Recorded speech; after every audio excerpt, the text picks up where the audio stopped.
and the moi. So what does this persone and moi? Remember, this is the culture now that influence the self. When we say culture, this is the behavior of the society we belong. For example, our own tribe, our own barangay, our own society, example. So this that I mentioned influences ourselves. And the influence is persone and moi. So what is persone and moi? Okay. Persone means social concept or particular concept. Moi, in the other hand, basic identity. So what is this social concept? The social concept refers to the social reference of our self. For example, our tribal identity. If we belong to a very particular tribe, so that is a social concept. You are a Mandaya, you are a Manubu, you are Bagubo, you are Aita, you are Igorot, or whatever tribe you belong. Or the social setup in terms of economic condition. You belong to a rich family, you belong to a middle class family, you belong to a poor family. Okay? So this is also another social concept because in the society there is what we call segregation of our uh, particular identity. We belong to a very particular group of people. For example, among students, okay, if you studied in Ateneo, of course, you're associated the social concept that Ateneo, the students of Ateneo. If you study in University of Mindanao, okay, the social concept of the students of University of Mindanao. Or you belong to Samson, the social concept that is for only for Samson.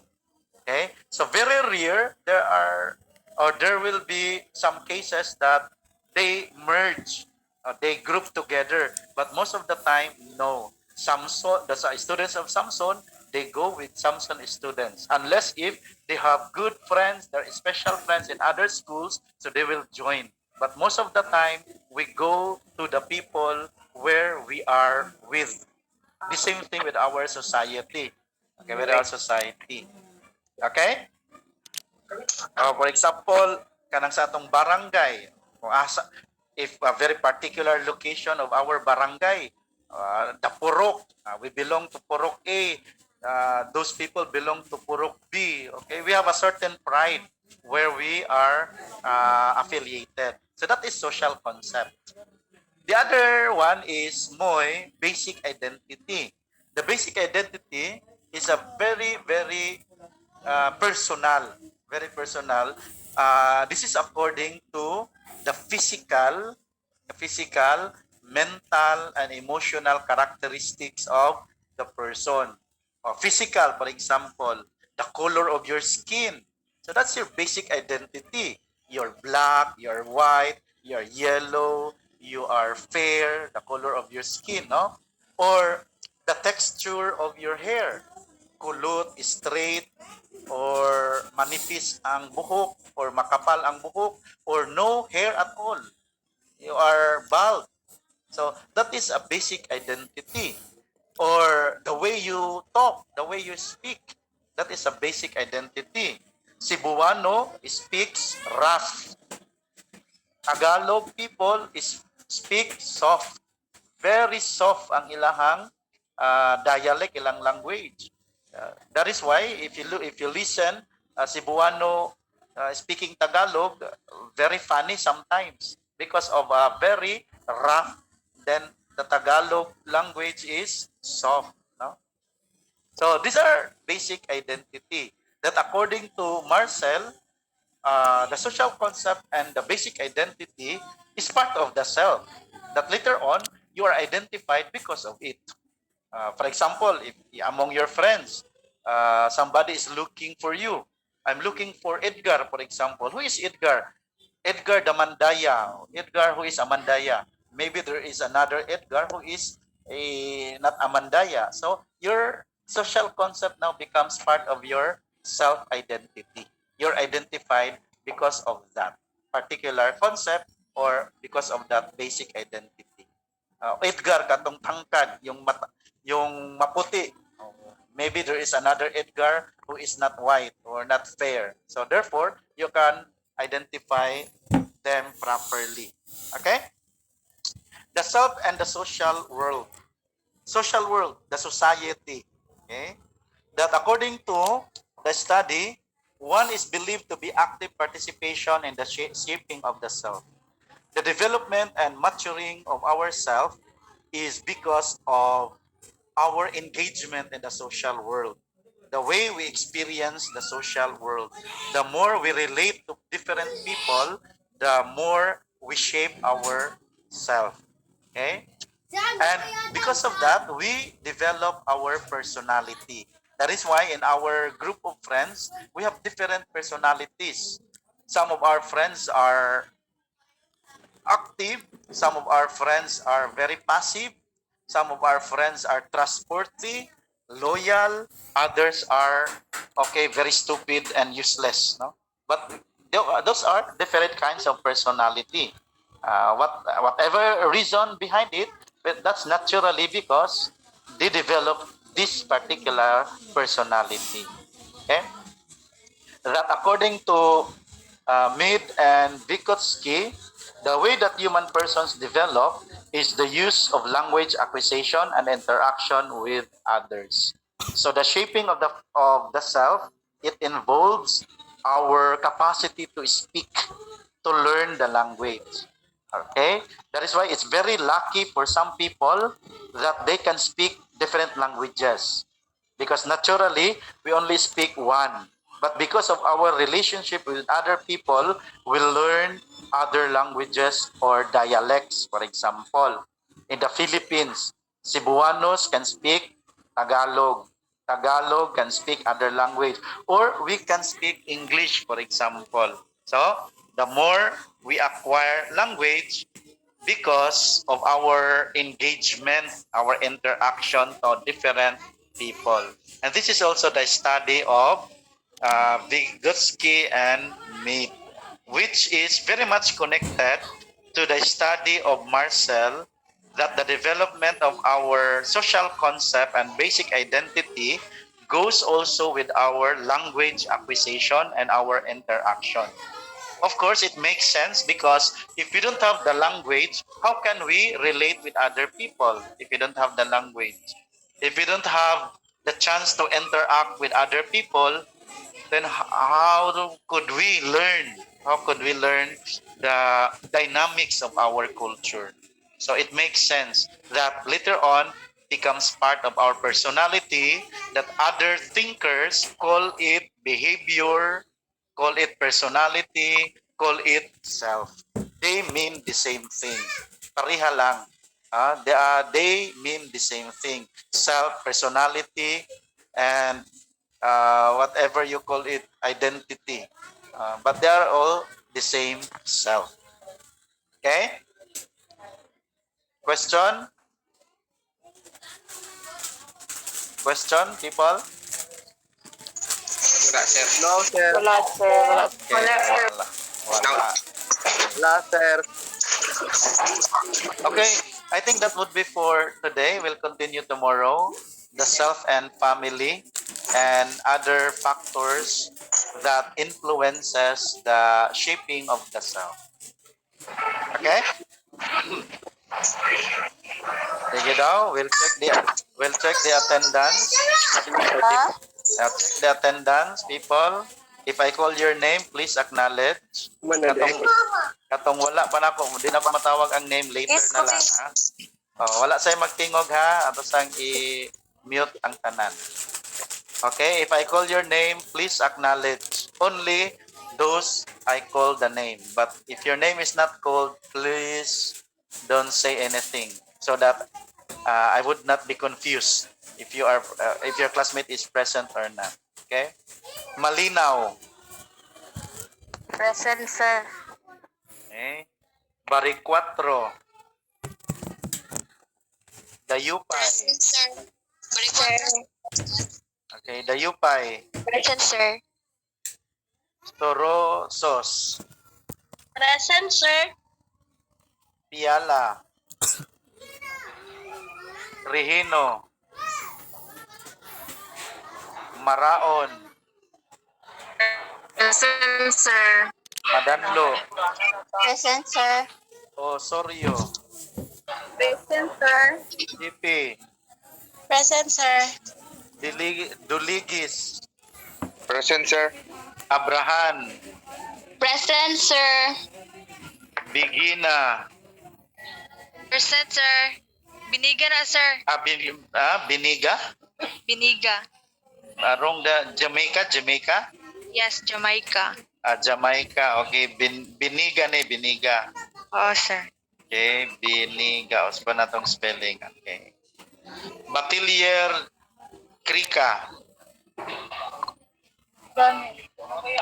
Batilier Jilan. Present, sir. Modina. Present, sir. Inakay. Present, sir. Bilbao. Maglangit. Cabaluna.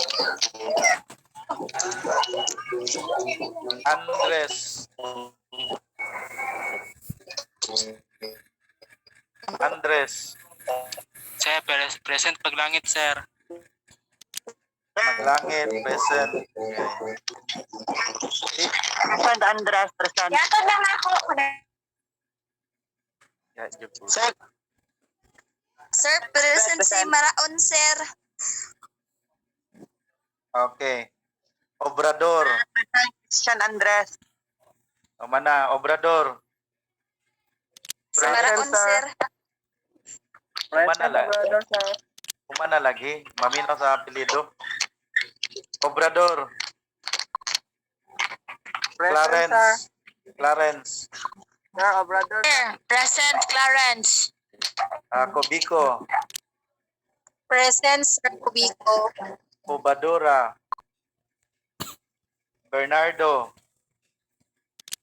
Pananganan. Escarilla. Present, sir. Flores. Present, sir. Camili. San Pedro. Present, sir. Mangapuro. Resma Present. Romel. Mga Resma puro, Romel. sir, present. Resma Romel. Resma Coni. Present, sir. Kambonga. Chavez. Present, sir. Lascona. Present, sir. Last po niya na, sir. Lasconia. Yes po. Okay. Buktay. Andoyo. Andoyo. Butal. Present, sir. Enriquizo. Gimpisaw, present. Present, sir. Present. Dimpas.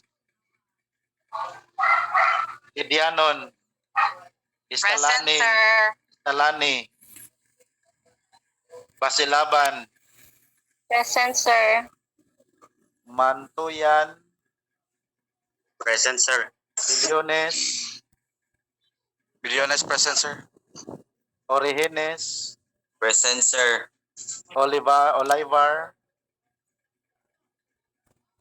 Antig. Villanueva. Sir. Pahulio. Present, sir. Monserrate. Cervantes. Mama. Cervantes. Present, sir. Tabialan. Ayub. Present, Ayub. Ibanoso. Present, sir. Aguilar. La Canaria. Present, sir. Tabilio. Canoza. Present, sir. Casales. Present, sir. Altizo. Present, sir. Mamungkat. Bali. Okay, Serata. Present, Alice, sir. Okay, Serata, Brillantes, and Bulaw. Present, Okay. present Present, sila, sir. Brillante, sir. Bulaw. Yes, Mana, present. mana. Excuse me, sir. Wala ko po natawag, sir. Kapelido. Sir, present Salvador, sir. Sir, wala lagi ko, sir. Kapelido. Sir, Lobiano, sir. Wala tawag. Sir, Martha. Salvador, sir. Okay, nakita na, na-check na. Sir, Salvador, sir. Lobiano, sir. Sir, Martha. Lagi, nakita na nakita na. Sir, mga brother, sir. Oh, nakita na gani. Chabe, sir. Sir, si Salvador. Hi, sir. Ularte, sir. Oh, nakita na. Sir, Lobiano, sir. Brillante, sir. Duha man gud may brillante, sir. Oh, isa lang isa ka Brillantes. Kent man ni Edgar Kent. O. Ken Bernard. Ken, present ang Ken, sir. Kinsa man ni si Sir, Bernard. Gomez po. Ako, sir. Present, sir. Brillante, sir.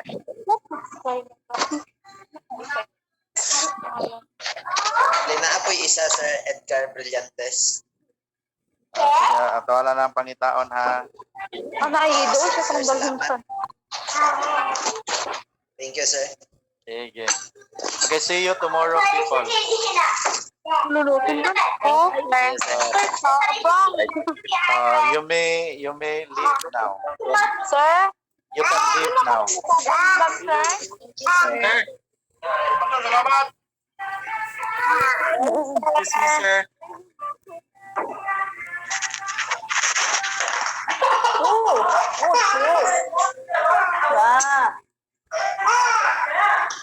Question ini, sir.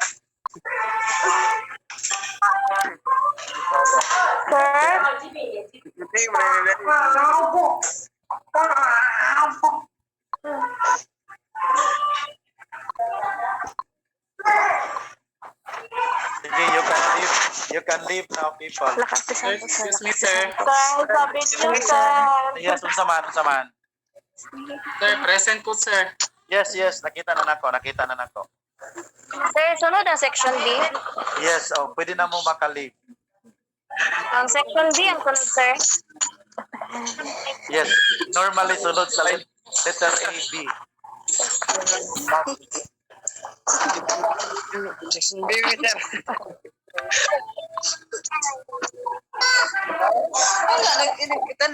Kita ko ni sir. Leave na kayo magsunod. Sir, section B, sir. Hello, sir. Good afternoon. Good evening, sir. Good evening, sir. Good evening. Let's start.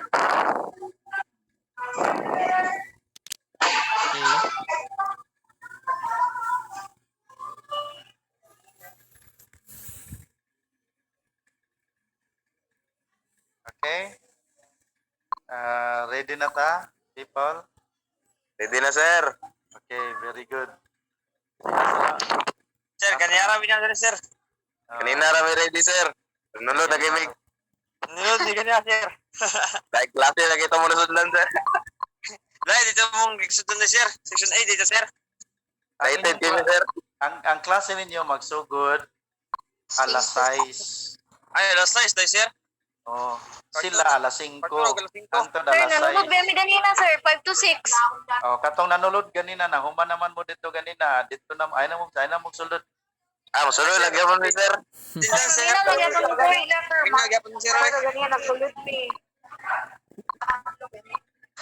Sulod, lagyan mo ni, sir, para, ano ba, karang matunan yung pag-ayos, sir. Sana all. Dili, next time. Biling, ah, sir. Maminaw. Next time dito mo sulod sa Maminaw sa tanan, minaw. Next time dito mo sulod sa inyohan sarili nga schedule. Absinan ka mo kung dili mo manulod sa inyong schedule. Yes, sir. Kung ang inyong schedule 6 to 7, dito mo sulod sa 6 to 7. Ayaw mo sa 5 to 6.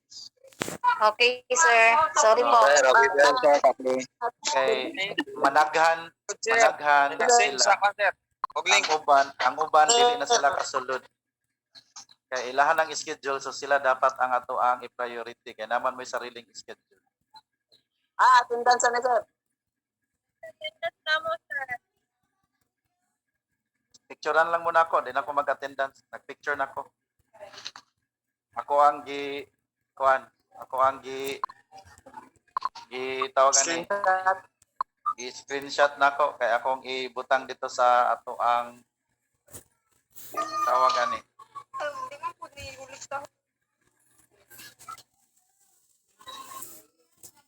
No, nadari ang Sir. inyong picture. Sir. Sir. Yes. Basta mawag kalit kuryente sa likod. Sir, ba? Nag-ulan, manggod.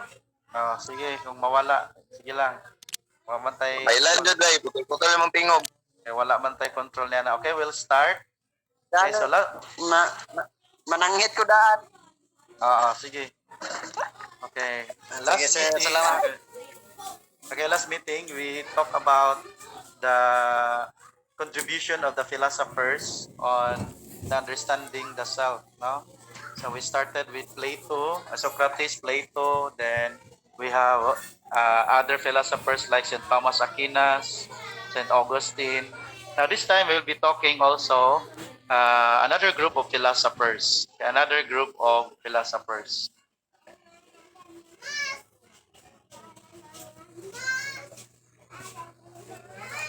Okay, nakita na ninyo ang slide, people? Yes, sir. Okay. Sige, we'll start. Okay, the next group we'll start with René Descartes. Okay? So this is the picture of René Descartes that according to his study, of course, René Descartes, the father of modern philosophy, and is famous with his I think, therefore I am. But the main contribution of René Descartes in understanding the self, he said that the self is a thinking thing. Okay, the human person is composed of body and mind. So what is the body and mind according to René Descartes? The mind is the source of reasoning, the source of thinking. Now, whatever your mind would think, the body will do. Siya ang mo-execute sa thinking ng mind. For example, if the mind is thinking about eating, so who will eat? The body. Or if the mind thinks about tiredness, so who will rest? The body. That is why according to René Descartes, a human person is a thinking thing. Now you might ask, why a thinking thing? Because René Descartes doesn't believe in God. He doesn't believe in God, so therefore, he doesn't call the human person as associated with God. Kaya, ibutang niya a thinking thing. But he doesn't want also to associate the human person with animals. Just like other thinkers would say, a thinking animal. Now, dili po siya musugot ni Ana. So, he said, a thinking thing. Okay? Now, the evaluation of the thinking thing here is, if the human person is thinking, therefore, he is a living thing. The moment you stop thinking, then you are considered to be dead. Well, of course, it makes sense. Wala man siguro yung patay nga nag-think. No? Only human being who is living, thinking. Natulog, sir. Well, of course, natulog. You're still thinking. That is why some of us will experience dreaming. Because the capacity of our mind is still on the process, still working even if we are sleeping. Unlike if we are dead, mind is already no more, no activity at all. So, René Descartes contested the thinking thing. Okay, another philosopher who is very much opposite to René Descartes in the sense that David Hume believes that one can know what comes from the senses and experiences.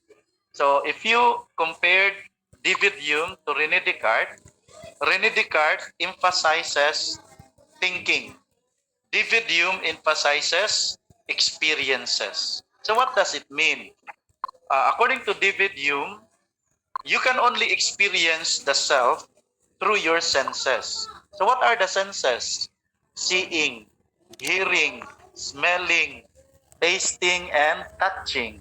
So David Hume give emphasis on a concrete experience in order for you to learn to know the self. For example, seeing, you can see the body, and that is a concrete experience, a concrete experience. Or somebody is talking, you hear it, that is a concrete experience. Okay? And so on and so forth. According to David Hume, man is nothing but a bundle of impressions. Impressions, according to him, are the basic objects of our experience or our sensation. So, everything that we experience through our senses develops impression. For example, seeing, we can describe objects. We can describe human person. Nakita nimo ang tao, tambok, payat, tangkad, putot. So these are example of impressions. That's your impression to a particular person. Or if you heard someone who is singing, some voice are pleasant, some voice are irritating in the ears, so that is an impression. Or you talk to someone, so you have also your impression, because you notice that if a person is intellectual, the way they speak, or if they don't have the knowledge, so you can always also notice it, the way they speak, the choice of words, the choice of expressions. So those are impressions of the self. So according to David Hume, these are the basis, the possible basis of knowing the self. That is why here you can observe there are two different schools developed. Rene Descartes leading the school rationalism, giving emphasis on reason. David Hume, in the other hand, leading the school of empiricism. Kaya ang tawag sa iya empiricist. When we say empiricist or anyone belongs to the school of empiricism, give emphasis on experience. Ang isa rationalism, reason. Ang isa empiricism, experience. Kaya both of them are very different. Very different. Okay. We'll continue. The school of rationalism and the school of empiricism developed their certain philosophy explaining the self. But another philosopher in the name of Immanuel Kant, this is the picture of Immanuel Kant, develops another school of thought. Not rationalism, not empiricism, but he combined rationalism and empiricism. He challenged the idea of Hume. Remember, Hume is experience. He belongs to the school of empiricism. So he challenged Hume by saying that there is necessarily a mind that organizes the impressions that man gets from the external world. So to him, he suggests that it is an actively engaged intelligence in man, referring to reason, that synthesizes all knowledge and experience. And he called it the self. Okay? So, Immanuel Kant combined reason and experience together. Now, he suggested that the connection between experience and mind, or knowledge, he called it, is what we call self. Thus, the self is not just what gives one his personality, but it is also the seat of knowledge, acquisition for all human person. Immanuel Kant, for him, self is not just impression. It is not just bundle of impression according to Hume. Self is knowledge, the acquisition of knowledge by all human person. Now, how you acquire? Yun sa nimo pagkuha ang imong knowledge by experience. But the experience cannot be a source of knowledge unless if the experience is processed. I-process siya sa mind. Kaya, for Immanuel Kant, the mind and experience will go together. You experience, the mind will process it, and so therefore you have the knowledge of it. Example, uh, sport, o a particular sport, basketball, volleyball, baseball, swimming, biking, or whatever kind of sport you are into. You experience playing that particular sport. Now, your experience in playing, it is processed by the mind. And the mind will categorize your experience. That is why later on, the more you experience, the more you acquire knowledge of your choice of sport.